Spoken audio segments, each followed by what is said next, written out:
যেমন কথা তেমন কাজ বন্ধুরা। চলো, এখানে আমি ইন্ডাকশানে দেখো পরোটা করতে বসিয়ে দিলাম। আর এখানে আর ময়দার গুঁড়োটা আছে, আর এখানে দেখো ময়দা মেখে নিয়েছি বেশ খানিকটা। তো আজকে পরোটা করব। আর এখানে দেখো পটল দিয়ে আলু দিয়ে সাদা চচ্চড়ি করেছি। আর হয়তো ভাববে দিদিভাই তোমরা সবসময় প্রায় সময় দেখি রাত্রের খাবারে চচ্চড়ি করো। হ্যাঁ গো দিদিভাই, আমরা চচ্চড়ি করি এই কারণে, আমরা পরোটার সঙ্গে আলু চচ্চড়ি খেতে বেশি ভালোবাসি। তাও কি হলুদ দিয়ে করলে তোমাদের দাদা ভাই মেয়ে পছন্দ করে না, ঠিক আছে? কেউ আমাদের বাড়িতে কেউ পছন্দ করে না, শুধু ওদের নাম দুটো বললাম। আমার ফ্যামিলিতে, মানে আমার বাপের বাড়ি ফ্যামিলি না, শ্বশুর বাড়ির ফ্যামিলির দিক দিয়ে বলছি, ওরা আলু চচ্চড়ি করে সাদা।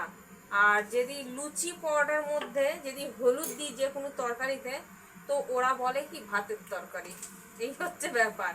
ওই জন্যে আমরা কি করি যে করে দিই সাদা আলু চচ্চড়ি। ইন্ডাকশানটা অফ করে দিলাম, প্রচুর গরম হয়ে গেছে তোমাদের সঙ্গে কথা বলতে বলতে। তো আমি এইভাবেই করি আমরা আলু চচ্চড়ি।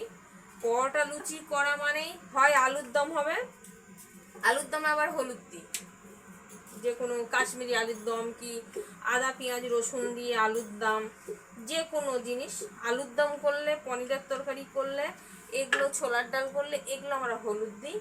কিন্তু আদার্স এমনি আর কোনো তরকারিতে আমরা হলুদ দিই না, লুচি পরোটার সঙ্গে বিশেষ করে। তো চলো লুচি এই পরোটাটা করে নিই। তো এই জন্যে আমরা যখনই পরোটা করি, এর আগের দিনও তোমাদেরকে দেখিয়েছি, শেয়ার করেছি যে আমি সাদা আলুর তরকারি করি। এটা ছোট্ট ছোট ডুমো ডুমো করে পটল কেটে একদিন খেয়ে টেস্ট করে দেখবে। কালো জিরে, কাঁচা লঙ্কা, চৌকো চৌকো ছোট ছোট করে আলু কাটবে, আর পটলগুলো এই ছোট ছোট করে কাটবে, কেটে জাস্ট একটু কালো জিরে, কাঁচা লঙ্কা আর কাঁচা সর্ষের তেল দিয়ে তুমি যদি করতে পারো, আর নামাবার আগে যদি একটুখানি ধনে পাতা দিতে পারো, জাস্ট মানে কি বলবো, একদম জমে ক্ষীর হয়ে যাবে। তো এই হচ্ছে ব্যাপার। আর এই জন্যেই আমরা লুচি পরোটাটা এইভাবেই খাই, বুঝতে পেরেছো বন্ধুরা? তো তোমাদের কাছে ক্লিয়ার করে দিলাম, কারণ অনেকেই প্রশ্ন করে, তো সেই জন্য আগে থেকে ক্লিয়ার করে দেওয়াটা ভালো। আর এখানে আমি পরোটা বসিয়ে দিয়েছি, কারণ গ্যাসের যা এখন দাম হয়ে গেছে, সত্যি কথা গ্যাস একটু পারলে বাঁচাবার চেষ্টা করি, তাই বাঁচাচ্ছি। তো চলো পরোটাটা করি, এখন আমার টাটা।